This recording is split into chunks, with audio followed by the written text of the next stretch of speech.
नमस्कार मित्रों, आज मैं आपको समुद्र मंथन की पौराणिक कहानी और उससे प्राप्त 14 बहुमूल्य रत्नों का रहस्य बताने जा रही हूँ। पौराणिक काल की समुद्र मंथन की कहानी वास्तव में वह रहस्यमय कथा है जिसका रहस्य समुद्र से भी अधिक गहरा है।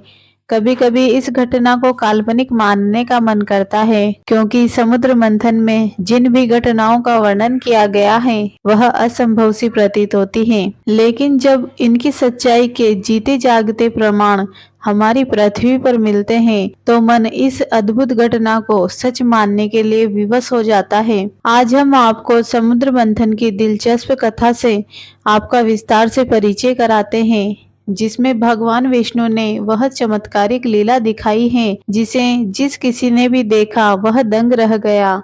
यह वह समय था जब ऋषि दुर्वासा के शाप के कारण देवताओं की शक्ति क्षीण होती जा रही थी। दैत्यराज बलि ने देवलोक पर अपना आधिपत्य जमा लिया था। असुरों ने तीनों लोकों में त्राही त्राही मचा रखी थी। ऐसे में देवताओं को एक ऐसे उपाय की आवश्यकता थी ताकि वे अपनी खोई हुई शक्ति फिर से पा सके और अपना खोया हुआ स्वाभिमान उन्हें पुनः प्राप्त हो सके, क्योंकि अब देवतागण असुरों के अत्याचार से तंग आ गए थे। इस गंभीर समस्या के समाधान पाने हेतु मंत्रणा करने के लिए देवताओं ने एक बैठक बुलाई। काफी समय तक इस विषय पर विचार विमर्श चला कि हम देवता किस प्रकार फिर से असुरों से अधिक बलशाली बन सकते हैं ताकि देवता अपना खोया हुआ साम्राज्य फिर से प्राप्त कर सके। लेकिन बैठक में कोई उपाय न निकल सका। तब देवता गणों ने आपस में विचार विमर्श किया कि क्यों न वैकुंठ धाम में निवास करने वाले विष्णु जी के पास चला जाए, वही देवताओं को इस भारी संकट से बाहर निकाल सकते हैं। इस निर्णय के अनुसार सभी देवतागण ब्रह्मा जी के साथ भगवान विष्णु के पास गए। इससे पहले कि भगवान विष्णु के सामने देवतागण अपनी समस्या को रखते, वह पहले ही मुस्कुराने लगे। तब देवताओं ने इस बात का अनुमान लगा लिया कि विष्णु जी को उनकी समस्या का पहले से ही ज्ञान है, बल्कि उन्हें इस बात का भी पूर्वानुमान था कि आज ब्रह्मा जी के साथ सभी देवतागण उनसे मिलने आ रहे हैं।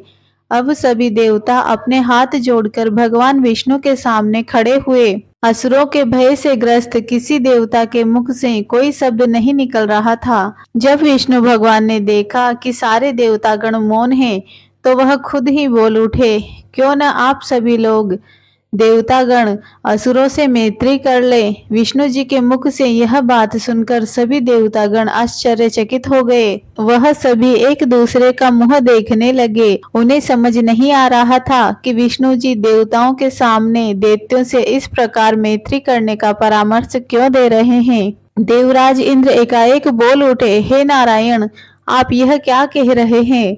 हमें राक्षसों से मैत्री करने की सलाह दे रहे हैं। तब भगवान विष्णु ने बड़े ही रहस्य भाव से कहा कि आप देवताओं को यह नहीं मालूम कि इसी मित्रता में आपकी चिंता से मुक्ति का उपाय छिपा है। भगवान विष्णु की बात सुनकर सभी देवता चौंक उठे। उन्हें भगवान विष्णु की गोलमोल बात समझ नहीं आ रही थी। तब विष्णु जी ने बताया कि देवताओं को पुनः शक्ति पाने का जो रास्ता है वह बिल्कुल कठिन है। जिस लक्ष्य को पाने के लिए काफी शक्ति की आवश्यकता है। विष्णु जी ने आगे बताया कि आप देवता लोगों की शक्ति इस समय दुर्वासा ऋषि के श्राप के कारण क्षीण हो चुकी है। इसीलिए अपनी शक्ति को पुनः पाने के लिए आप लोगों को असुरों की सहायता लेनी होगी, तभी यह कार्य सिद्ध होगा। विष्णु जी का यह तर्क सुनकर देवतागण फिर आश्चर्य से एक बार एक दूसरे का मुख देखने लगे। देवतागण यह सोच रहे थे कि हमारे प्रबल शत्रु असुर हमारी सहायता क्यों करने लगे, फिर विशेष रूप से उस कार्य के लिए जिस कार्य से हमें शक्ति प्राप्त होने वाली हो। विष्णु जी ने देवताओं की जिज्ञासा को शांत करने के लिए कहा कि मेरी बात ध्यान से सुनिए, तब अपनी बात मुझसे कहिए। आप देवताओं की क्षीण शक्ति को पुनः बल प्रदान करने के लिए मैं अपनी संपूर्ण योजना आप सबके सम्मुख रख रहा हूँ। विष्णु जी ने आगे बताया कि आप देवताओं को इस भारी संकट से उबारने के लिए समुद्र मंथन करना होगा। समुद्र मंथन से निकलने वाले अमृत को पीकर सभी देवतागण अमृत को प्राप्त कर लेंगे। तब देवताओं ने यह प्रश्न उठाया कि हमें अमरता प्रदान करने के लिए असुर हमारी सहायता क्यों करेंगे। तब विष्णु जी ने कहा कि समुद्र मंथन से पूर्व असुरों को यह बताना होगा कि इस समुद्र मंथन से निकलने वाले अमृत को उनको भी बांटा जाएगा, जिससे कि वे भी अमरता को प्राप्त कर लेंगे।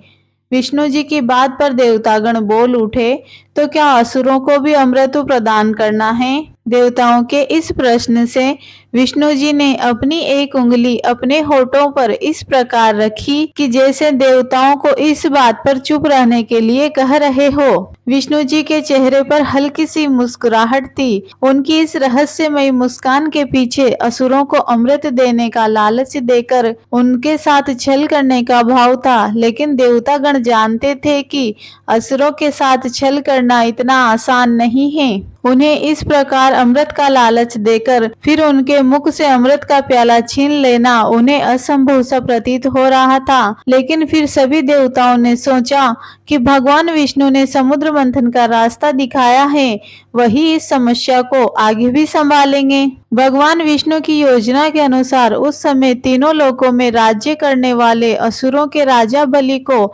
समुद्र मंथन की सारी योजना से अवगत कराया गया। योजना के अनुसार असुरों को इस बात का आश्वासन दिया गया कि समुद्र मंथन से निकलने वाले अमृत का पान उन्हें भी कराया जाएगा। अमृत का लालच पाकर असुरगण समुद्र मंथन में देवताओं की सहायता के लिए तैयार हो गए। अब इतने विशाल समुद्र को दही की तरह मत पाना किसी भी तरह से आसान नहीं था। जिस प्रकार दही से मक्खन निकालने के लिए उसे मथनी से मथा जाता है, उसी प्रकार समुद्र को मथकर उसमें से अमृत निकालने के लिए विशाल मथनी की आवश्यकता थी। तब यह विचार किया गया कि समुद्र को मथने के लिए इतनी विशाल मथनी नहीं है, कहां से लाई जाए ऐसी मथनी। तब उपाय निकाला गया कि मंद्रांचल पर्वत को मथनी बनाकर उसमें वासुकी नाग को रस्सी की तरह बांधा जाएगा। फिर उसके बाद एक ओर देवतागण और दूसरी ओर असुरगण उसे खींचेंगे, जिसके कारण मंद्रांचल पर्वत तेज गति से चारों ओर घूमेगा और समुद्र में क्षोभ उत्पन्न होगा, जिसके कारण समुद्र के अंदर से अमृत निकल आएगा।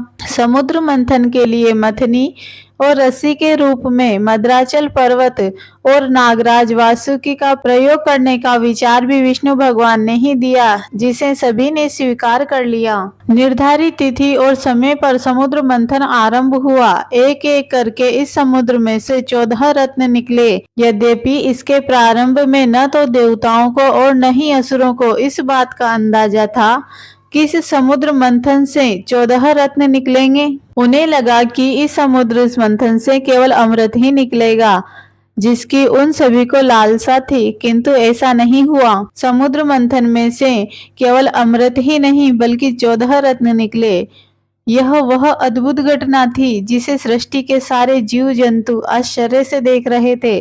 देवराज इंद्र के साथ देवतागण और दैत्यों के राजा बलि के साथ असुर अपनी अपनी शक्ति का प्रदर्शन कर रहे थे। इस समुद्र मंथन में रस्सी की तरह मंद्रांचल पर्वत पर लिपटे हुए वासुकी नाग के मुख की तरफ असुर और पूंछ की तरफ देवता लोग थे। दोनों अपनी पूरी शक्ति के साथ समुद्र मंथन कर रहे थे। अमृत के लालच में असुर और देवताओं के पक्ष के सारे लोग समुद्र मंथन में हिस्सा ले रहे थे। दोनों पक्षों को यह आशा थी कि उनके समुद्र मंथन करते ही अमृत निकलने लगेगा, लेकिन सबसे पहले अमृत के स्थान पर निकला विष, महाभयंकर हलाहल विष। यह समुद्र मंथन का पहला रत्न था। उस विष का प्रभाव इतना भयंकर था कि उसके निकलना शुरू होते ही वहां कोहराम मच गया। अब असुर और देवता सोचने लगे कि इस नए संकट से किस तरह उबरा जाए। अब समुद्र मंथन से निकलने वाले उस महाभयंकर विष का क्या किया जाए। यदि यह विष चारों ओर फैल गया तो इस सृष्टि के सारे जीव जंतु मृत प्राय हो जाएंगे।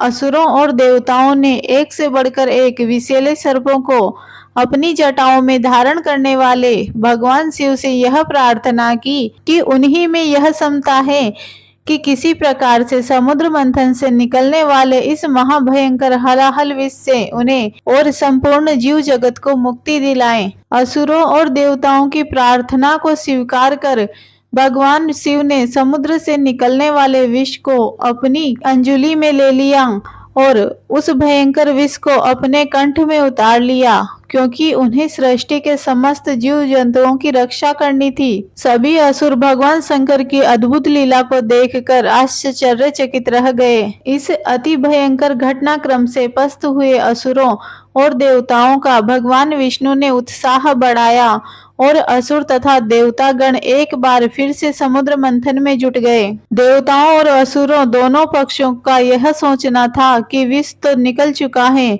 इस बार अमृत ही निकलेगा, लेकिन ऐसा नहीं हुआ। इस बार समुद्र मंथन में कामधेनु गाय निकली, जिसे ऋषि मुनियों ने अपने लिए मांग लिया। यह समुद्र मंथन की दूसरी रत्न थी। असुरों को तो केवल अमृत की ही इच्छा थी। उन्होंने सहर्ष कामधेनु गाय को ऋषियों को दे दिया। कामधेनु गाय वह चमत्कारी गाय थी जिससे जो कुछ कामना करें वह मिल जाता था। कामधेनु गाय मिलने के बाद समुद्र मंथन फिर से प्रारंभ हुआ। अब की बार समुद्र मंथन में उच्च श्रेवा नामक घोड़ा निकला। यह समुद्र मंथन का तीसरा रत्न था। यह उच्च श्रेवा घोड़ा भी बहुत अद्भुत था। पौराणिक गाथाओं के अनुसार यह घोड़ा सुंदर सफेद रंग का था, जिसके 7 मुख थे। उस अद्भुत घोड़े को देखते ही दैत्यों के राजा बलि के मन में उसे पाने की अभिलाषा जाग उठी। अब तक समुद्र मंथन में असुरों को कुछ भी प्राप्त नहीं हुआ था। देवताओं ने सोचा कि इससे पहले कि असुरों के मन में असंतोष व्याप्त हो और वे समुद्र मंथन करने से मना कर दें, उससे पहले ही देवताओं ने इस बात को मान लिया। वह उच्च श्रेवा नामक उस अद्भुत घोड़े को राजा बलि को प्रदान करने के लिए तैयार हो गए।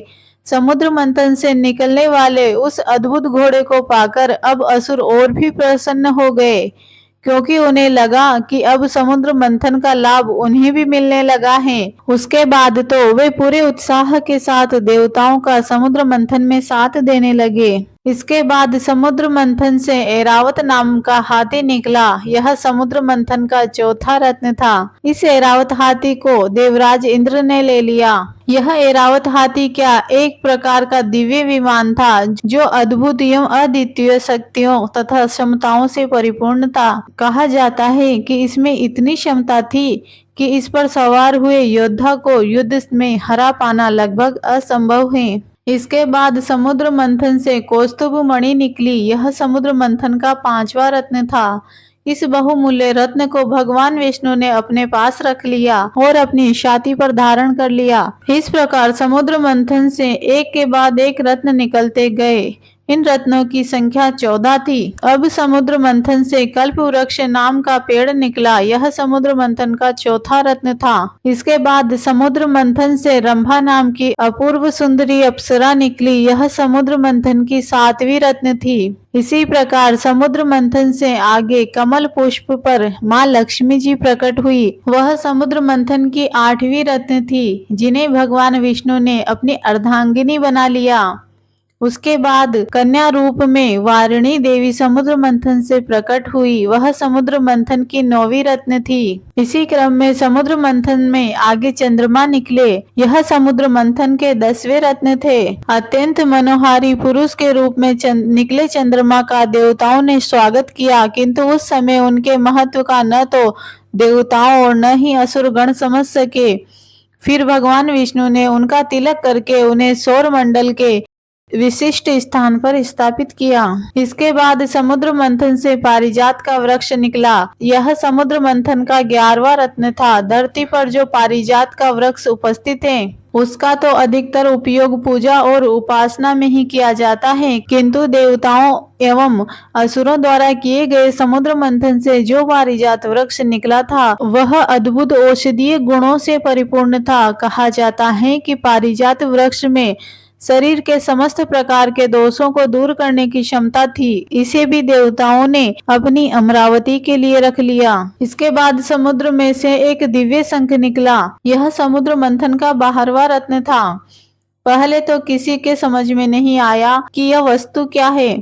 जब सारे देवता और असुर गण असमर्थ हो गए उसे समझने में, तो उन्होंने उसे भगवान विष्णु को दे दिया। भगवान विष्णु ने उसे अपने दोनों हाथों में लेकर अपने मुख से लगाया और उसमें फूंक मारी, जिससे उससे गंभीर नाद निकलने लगा, जो गंभीरता से गंभीरतर होता चला जा रहा था। उससे निकलने वाली उच्च आवृत्ति वाली अनाहत ध्वनि तरंगों से ब्रह्मांड डोलने लगा। सारे देवता गण एवं असुर गण भगवान विष्णु के आगे नतमस्तक हो गए और उन्हें उस शंख को भगवान विष्णु को ही समर्पित कर दिया। तब से भगवान विष्णु एवं माँ लक्ष्मी की पूजा में शंख को रखना भी अनिवार्य माना गया है। अंत में असुरों और देवताओं की प्रतीक्षा समाप्त हुई। उन्हें समझ में आ चुका था कि अब उन्हें अमृत मिलने का समय आ चुका है। फिर समुद्र मंथन से आयुर्वेद के जनक वैद्य शिरोमणि भगवान धन्वंतरी स्वयं अमृत का कलश अपने हाथों में लेकर समुद्र से प्रकट हुए। वैद्यराज धन्वंतरी समुद्र मंथन के 13वें रथ भगवान शिव के समान अध खुली हुई आंखों के साथ उनका शरीर शोणाश्व चमत्कार सा प्रकट हो रहा था। वैद्यराज धन्वंतरी के दाहिने हाथ में एक कलश था जिसमें अमृत भरा था। वही अमृत जिसे पीने के बाद कोई भी अजर और अमर हो सकता था और कल्पांत तक अपनी आयु जी सकता था। यह अमृत ही समुद्र मंथन का 14वां रत्न था, जिसे पाने के लिए समुद्र मंथन किया गया था। इससे पहले कि देवतागण भगवान धन्वंतरी के हाथों से उस अमृत कलश को ले पाते, तब तक असुरों ने अमृत से भरे हुए कलश को धन्वंतरी जी के हाथों से छीन लिया। अब सभी असुर आपस में उस समुद्र मंथन से प्राप्त अमृत को सर्वप्रथम पीने के लिए लड़ने झगड़ने लगे।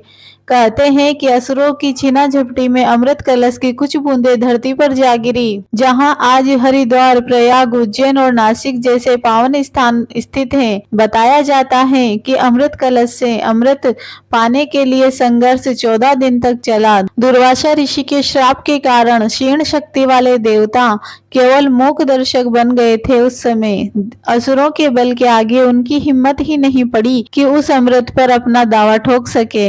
ऐसा लग रहा था कि समुद्र मंथन से निकलने वाले अमृत को असुरगण केवल स्वयं पीकर अमर हो जाने के लिए उतारू थे। तभी सभी देवताओं और असुरों ने एक चमत्कार देखा। जिस स्थान पर उस अमृत को पाने के लिए राक्षसों में झगड़ा हो रहा था, उसी स्थान पर एक अत्यंत सुंदर स्त्री असुरों के बीच प्रकट हो गई। वह स्त्री इतनी सुंदर थी कि वहां उपस्थित सारे असुर उसे देखकर मोहित हो गए।